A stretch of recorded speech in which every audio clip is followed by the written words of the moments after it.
Brilliance Audio presents the unabridged recording of The Trapped Girl by Robert Dugoni, performed by Emily Sutton-Smith.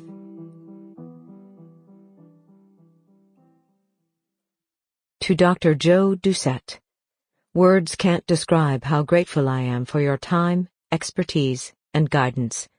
See you at 90. Even a dog knows the difference between being stumbled over and being kicked. Justice Oliver Wendell Holmes, Jr. Chapter 1. Seattle, Washington. Saturday, June 24th, 2017. Kurt Schill dragged his 14-foot aluminum boat across the beach logs he'd set to minimize the scraping of the hull against the rocks. He wanted to protect his recent investment, but he really wanted to avoid a confrontation with the residents living in the condominiums and apartments bordering the narrow access to Puget Sound. At 4:30 in the morning, they would not take kindly to having their peace disrupted. If they bitched to the police about Schill launching his boat from what was strictly a walking path, he would have little to say in his defense. The posted signs were frequent and explicit. Schill entered the water to steady the boat and felt the chill of the 46-degree Puget Sound through his rubber boots.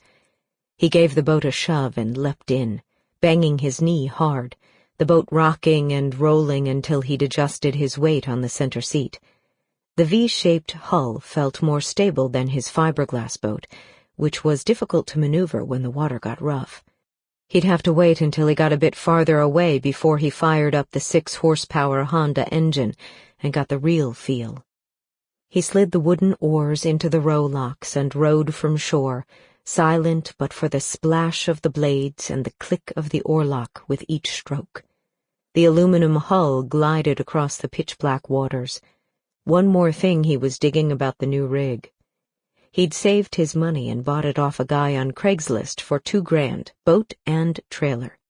It was more than the $1,500 he'd budgeted. His father had helped him out, though he'd have to pay back that money. He figured he could save by avoiding boat launch fees at the local marinas and by hauling in more crab. Fish and Game put a limit of 5 Dungeness per person, but Schill wasn't about to throw any keepers back. Not with his restaurant contacts paying cash under the table.